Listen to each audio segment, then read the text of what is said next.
Salut tout le monde et bon retour sur la chaîne. Aujourd'hui, on va parler d'un exercice que vous ne faites probablement pas et c'est le 90-90. Que ce soit en statique pour étirer vos fessiers ou bien en dynamique pour activer vos rotateurs de hanches. Et donc essentiellement vos fessiers, mais pas que. Pourquoi c'est important? Eh bien parce que des fessiers à la fois courts et faibles peuvent créer des déséquilibres autour des hanches et nous empêcher de réaliser des mouvements basiques tels que la position accroupie. Attendez, je vous montre. Ok, c'est bon. La position accroupie. Alors évidemment, il y a d'autres facteurs tels que la mobilité des chevilles qui peuvent nous empêcher de réaliser cette position, mais le manque de mobilité autour des hanches peut également nous en empêcher. Et donc c'est sur ce facteur qu'on va se concentrer aujourd'hui. Donc pour réaliser le 90-90, on va venir s'asseoir au sol, on va venir se placer sur le côté avec une jambe à l'avant et une jambe à l'arrière. On va garder un angle d'environ 90 degrés au niveau des genoux et au niveau des hanches. Donc on n'hésite pas à se repositionner, d'accord, pour avoir notre 90-90. Ok, donc le but c'est d'être centralisé, d'accord, de se maintenir relativement droit, d'avoir bien la hanche qui pousse vers le sol et donc de rester dans cette position. Pour certains qui auraient du mal à se maintenir dans cette position et être davantage sur le côté et avoir tendance à cruncher avec les obliques pour essayer de se maintenir, je vous recommande de vous asseoir sur des coussins. D'ailleurs, je vais le faire moi aussi parce que j'en ai un petit peu besoin. Ok. Ok, hop. Donc, on se met dans cette position. Je me remets de côté. Ok. Ah, et j'ai oublié, pour les personnes qui sentiraient des douleurs au niveau des genoux, notamment sur la partie externe, je vous montrerai une alternative en fin de vidéo. Donc, du coup, je me remets dans ma position 90-90.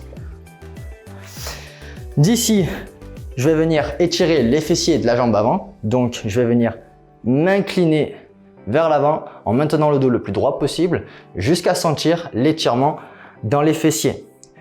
Dès que vous sentez l'étirement dans les fessiers, vous avez alors plusieurs solutions. La première, eh bien, c'est de simplement rester en statique dans cette position entre 30 et 60 secondes et vous détendre, souffler, d'accord? La deuxième solution, c'est de venir réaliser des dynamiques, ok?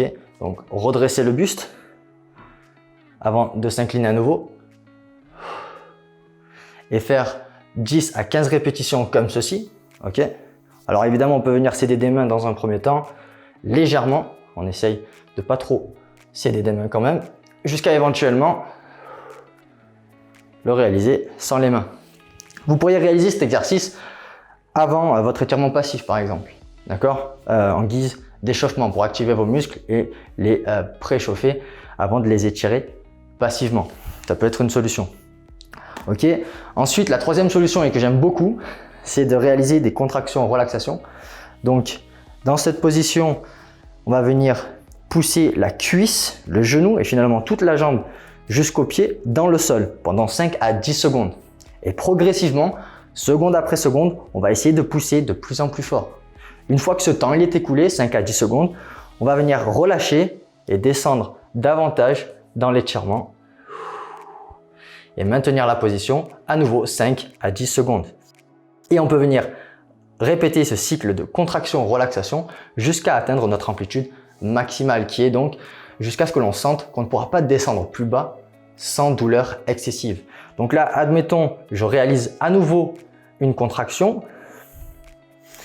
et une relaxation et que je redescende, j'ai atteint potentiellement mon amplitude maximale.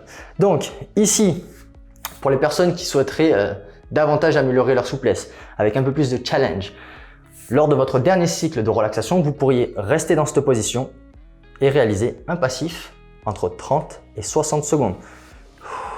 Ok, pour terminer votre cycle de relaxation. D'accord? Donc tous ces exercices, vous pourriez les faire en fin de séance, avant d'aller vous coucher, en sachant que pour le contracter relâché, vous pourriez également le faire avant une séance de sport, notamment avant une séance de squat. Seulement, je vous recommanderais d'éviter le dernier cycle de relâchement de 30 à 60 secondes, puisqu'il ne sera pas nécessaire. Restez sur du 10-15 secondes. Et cela pourra vous permettre de réaliser, de mieux vous préparer à vos squats. D'accord? Ensuite, dans cette position, on peut également venir réaliser une rotation interne avec la jambe arrière.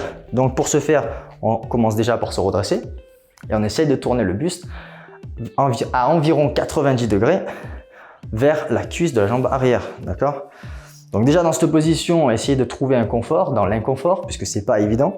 Le but c'est de venir pousser la hanche dans le sol, d'accord? Et d'éviter, encore une fois, de se retrouver trop sur le côté ou de lever trop la hanche, d'accord? Le but c'est réellement d'essayer de se centraliser, d'accord? Une fois qu'on est un peu plus à l'aise dans cette position, on peut également venir réaliser des contractés relâchés ici. Donc il y a plusieurs méthodes pour le faire, mais pour rester simple, on peut tout simplement venir pousser encore une fois la cuisse, le genou et toute la jambe dans le sol pendant 5 à 10 secondes avant de relâcher et essayer de se recentrer. Ok, on peut également venir activer davantage les rotateurs internes, ok, en essayant de lever la cheville du sol. Donc je vais me replacer face à ma jambe avant, ok, et je vais poser les mains au sol. J'ai le droit de m'incliner légèrement vers l'avant, mais très légèrement, et là je vais essayer de lever la cheville arrière, ok. Donc le but c'est pas d'essayer d'aller le plus haut possible parce qu'elle ne se lèvera pas très haut, mais c'est simplement d'essayer déjà d'activer nos muscles. Donc une fois qu'on a levé la cheville, on peut maintenir pendant 5 à 10 secondes ici avant de relâcher et soit de se recentrer, soit de faire des répétitions. Donc je lève 5 à 10 secondes, je maintiens, je relâche, je respire et je recommence. Ok, donc là, ce qu'on veut éviter de faire par contre, c'est de tricher pour essayer de lever la jambe plus haut à nouveau et de s'incliner trop sur le côté, d'accord? Donc on veut éviter de faire ça, d'accord?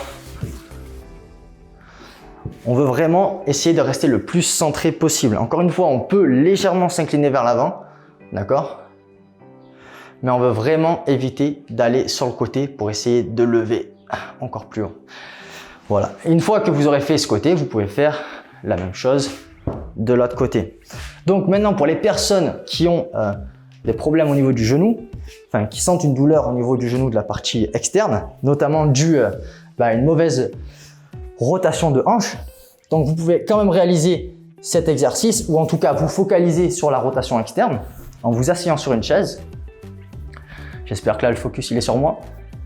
Ok, en vous asseyant sur une chaise, vous allez venir vous placer comme ceci et là vous pourrez réajuster si vous avez vraiment mal au genou. Il vous suffit de lever le genou, d'accord? Et là réaliser le même exercice qu'on a fait au sol. Donc finalement venir s'incliner vers l'avant pour sentir l'étirement dans les fessiers. Vous pouvez également réaliser des contractions, relaxation ici. Donc je pousse dans le sol, 5 à 10 secondes, je relâche et je descends. Et autre chose, vous pouvez également essayer de descendre du côté de la cheville, d'accord? Vous pouvez descendre du côté du genou, au milieu ou plus vers la cheville. Et essayer de ressentir l'étirement différemment, ok? Voilà, ce sera tout pour aujourd'hui. J'espère que le contenu vous aura plu. Si c'est le cas, pensez à lâcher un like pour supporter la chaîne. N'hésitez pas à commenter également pour toute question, à vous abonner et surtout à partager sans modération. Peace.